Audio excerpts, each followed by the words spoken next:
Aí a Bíblia diz que um certo dia, quando todas as esperanças foram embora, quando eles mesmos olhavam para dentro de si, diziam: não podemos ser mais avivados, acabou a nossa esperança, fomos sepultados. Aí o Salmo 137 surge, retratando, e o Salmo 137 começa a dizer, eles mesmos dizem: certo dia nós acordamos em lágrimas,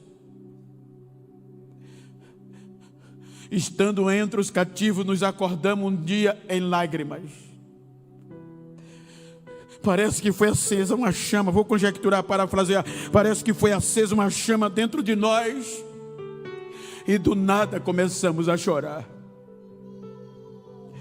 Então, quando nós começamos a chorar, não tínhamos força para trabalhar, parafraseando, não tínhamos mais força para fazer nada. O que a gente fez?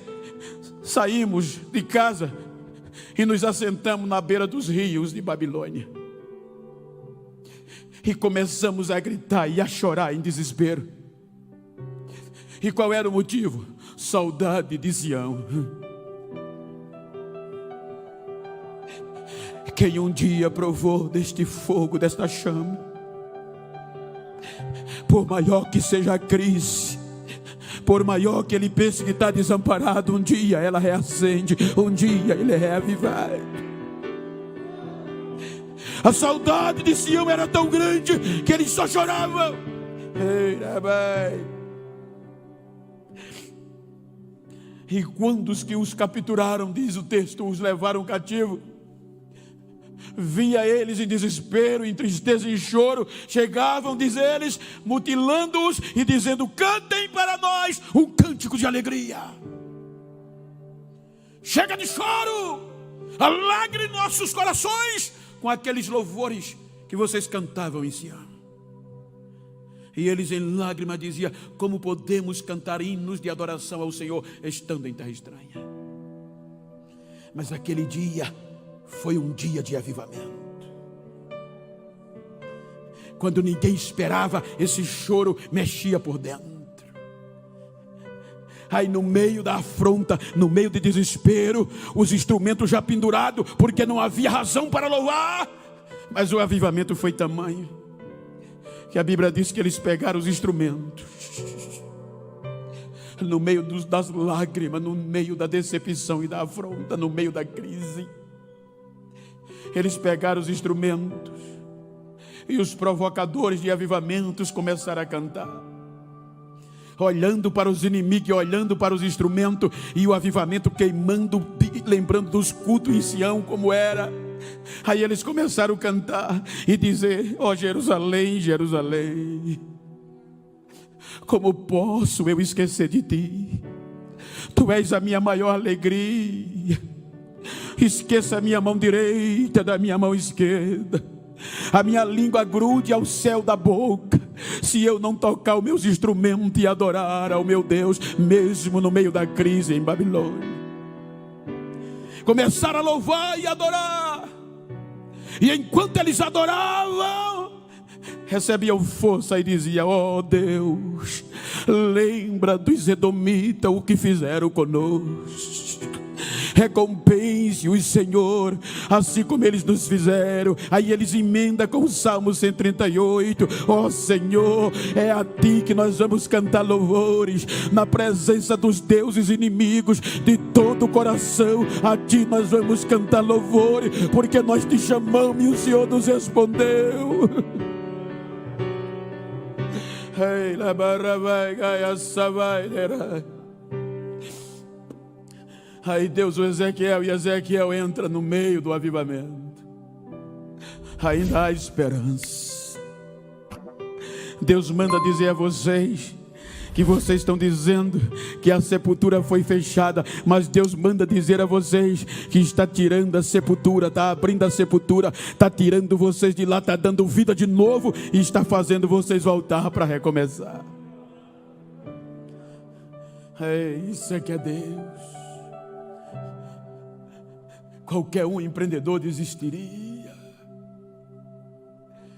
O rei Ciro Lembra o capítulo 45 de Isaías? 200 anos, aproximadamente, antes deste momento. Nem nascido era. E Deus já tinha dito: eu tomarei o meu servo Ciro, o meu ungido. Em suma, o rei Ciro proclama: nasceu no meu coração o desejo, um rei pagão, de elevar um templo ao Deus de Israel para adorar. E tem que ser em Jerusalém. E quero saber quem dos judeus querem voltar para levantar este templo em Jerusalém. Nem todos quiseram voltar. A situação era crítica. Primeiro, uma grande maioria se tornaram empresários em Babilônia. Uma boa maioria se tornaram banqueiros e empreendedores. Para voltar para a miséria era impossível. Para voltar era vergonha. Sem arca, sem Jerusalém, sem muro, sem rei. Mas a notícia zoou. Em quem queria, o avivamento ia quebrando por dentro. E cerca de 50 mil judeus, incluindo os escravos, cerca de 42 mil judeus, resolvem: vamos recomeçar. Vamos voltar, o projeto tem que continuar vivo. E como é que a gente faz? Como voltar para Jerusalém sem arca? Como voltar para Jerusalém sem rei? Como voltar para Jerusalém com a cidade na miséria, sem muro? Vamos voltar. E o que fazer? Pegar as mochilas, pegar a bagagem, os instrumentos e pegar o caminho de volta. Era quase que inacreditável. O projeto estava vivo. Quem não acreditava no projeto ia ter que encarar. O avivamento desceu e o projeto vai voltando. Aí quem não acreditava, quem achou que estava morto, aí começa a subir as montanhas e olhar lá de cima, e o projeto vivo caminhando com as próprias pernas de volta. E eles diziam: grandes coisas fez o Senhor deles a eles.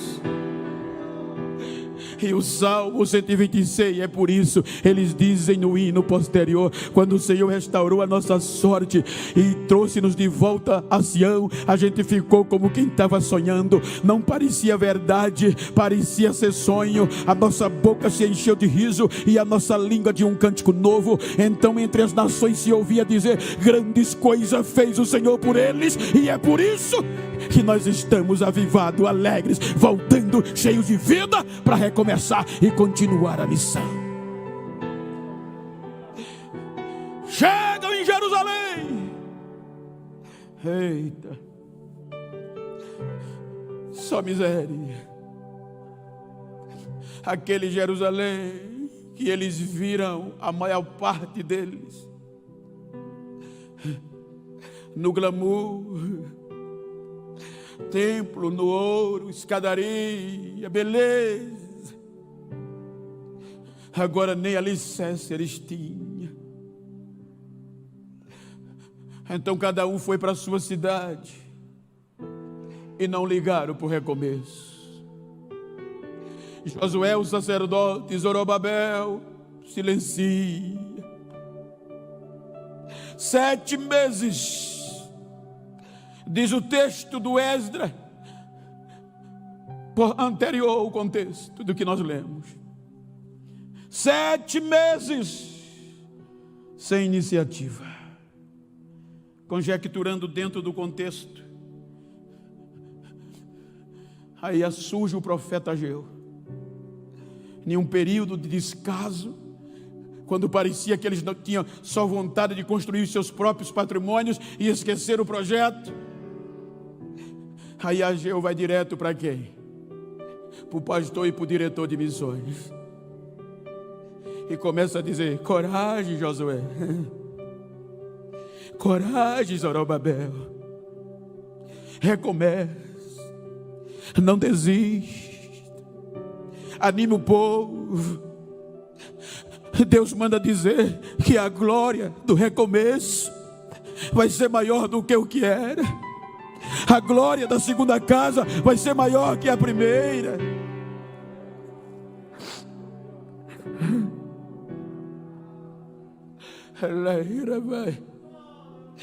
Este congresso tem o objetivo de avivar. E avivar é estar vivo, é estar atuante. Zorobabel e Josué, encorajados, levantam o altar. Coisas insignificantes. Aquele altar, gente, para receber sacrifício, tinha arca no Santo dos Santos, tinha mesa, candelabro no lugar santo, todo ritual, tudo lindo. Agora eles levantam o altar no meio do nada, dos cacos, dos entulhos, e convoca o povo para trazer as suas ofertas. Se fosse hoje, trazer os seus carneiros e seus sacrifícios em prol do projeto.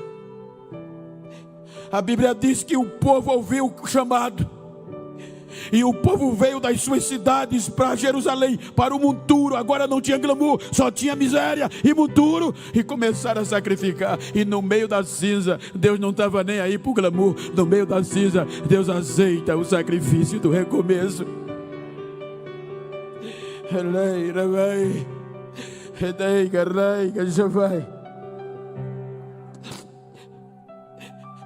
E o Deus toca no coração do povo. E agora o desejo do povo era a obra. O desejo do povo era investir na missão. Começaram a ofertar a ponto de terem capacidade de contratar pedreiros. A obra e a oferta missionária foi tão boa que agora os líderes disseram: chegou a hora, já tem dinheiro de sobra para a gente recomeçar com os alicerces.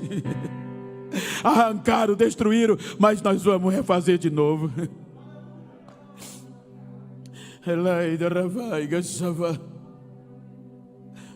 E começaram a refazer os alicerces.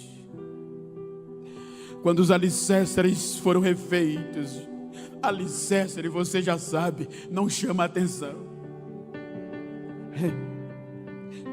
Ninguém tem motivo para fazer culto de ação de graça só com os alicerces, porque ele não aparece, a terra cobre ele. Mas o segredo está ali de quem quer recomeçar. Não se começa por cima, se começa por baixo. Aí o texto diz que quando o sacerdote Zorobabel, Josué, sacerdote, viram os alicerces terminados, Pedro disseram: pronto, os alicerces estão prontos. Aí eles disseram: agora nós vamos fazer o culto do recomeço. O avivamento vai descer. Mas como? Sem glamour. Mas como? Sem tapete, carpete. Mas como? Não tem ouro. Mas como? Só tem poeira, só tem cascalho, só tem entulhos. Os inimigos podem vir, o medo nos assusta. Mas eles diziam: vamos refazer, vamos recomeçar, vamos fazer o culto do avivamento. E marcar o dia. O que eu acho lindo aqui é que os 70 anos de cativeiro não roubou os princípios. Eles poderiam voltar modernos, mas os líderes disseram: o culto vai ser do mesmo jeito quando era no glamour. Quando o templo de Salomão estava de pé, vai ser do mesmo jeito, mas na poeira, os sacerdotes vão estar tudo bonitinho, os músicos vão cantar os hinos que foram compostos por Davi, o sacrifício vai ser oferecido, mas do nada na poeira, e a glória vai descer. Aí no dia do culto, no dia do culto, pastor Nildo, quando os sacerdotes viram o evento, quando os mais velhos que tinham vivido o tempo do glamour do grande templo viram aquele culto, quando os pais da nova geração que viveram o tempo do grande templo viram aquele culto, começaram a chorar, lembrando da glória que era. E agora só tinha os alicerces e um altar de pé no meio dos entulhos. No meio da crise, diz o texto, que enquanto os mais velhos choravam, o avivamento toma conta de uma nova geração. E aquela nova geração começa a cantar no meio dos entulhos e no meio da crise. Aí a Bíblia diz que o cântico foi numa altura tão grande, o avivamento caiu de uma maneira tão grande, que quem ouvia não sabia discernir o choro de tristeza e o cântico de alegria. Ou seja, o cântico era de um barulho tão grande, que nas fronteiras os inimigos ouviam o barulho do avivamento que desceu no meio do projeto. O avivamento desceu. O que é que o senhor quer dizer, pastor?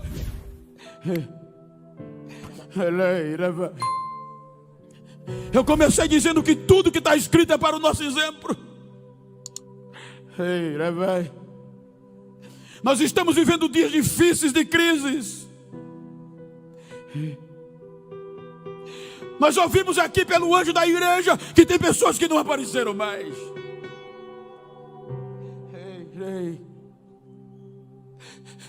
Mas ainda tem uma geração que não se curva. Ainda tem uma geração que canta alto no meio da crise. Ainda tem uma geração que há muito choro de tristeza, ela ainda abre o coração para dar glória a Deus e ainda provoca um avivamento neste projeto.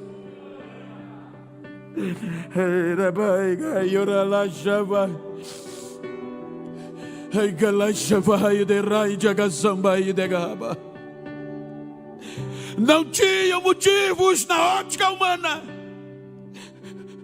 mas o avivamento fez eles recomeçarem. Isso implica dizer, gente, que a gente precisa voltar a ver Jesus batizar com o Espírito Santo nas nossas igrejas.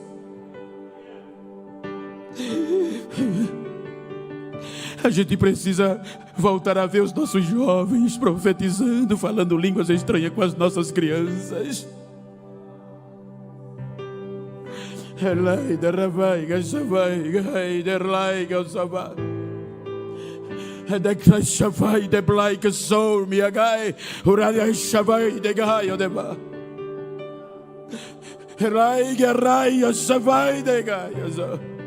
O projeto é de Deus.